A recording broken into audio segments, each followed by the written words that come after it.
Room to Read was first brought to my attention by Benjamin Happ, a super cool UMass alumni, and I met him at a networking event in Boston.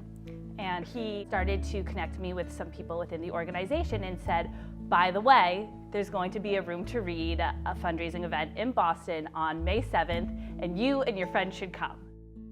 Rachel came barreling into my room one day saying, we have to fundraise for this campaign, we have to make this campaign. And after I sat her down and calmed her down, we talked about how we were going to do this and make this successful. What we did was put together a press release that we pitched to a number of local publications, and we actually were able to get picked up by the Daily Collegian, which is UMass Amherst's daily newspaper, and they covered on their front page the first event that we had. It started off first with a kickoff, so fortunately Eliza had done fundraisers in the past for other nonprofits that students are associated with on campus.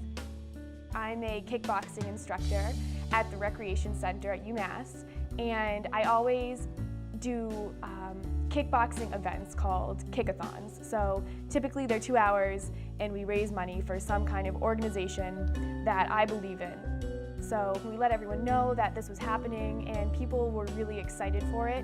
The day of, my mom came, Rachel's mom came, and it was a really powerful day. It was truly a team effort that made the Students Rising, a Room to Read campaign successful. For the whole month of April, we had fundraising events every single week. We decided that we wanted to raise $5,000 to establish a classroom library in Asia. We felt that that was a goal that we could reach, and we all had someone in our lives who was really important to us, that we had memories that connected them to libraries or reading or literacy. So we all were devoted and invested in creating this classroom library that we could donate in our loved one's name.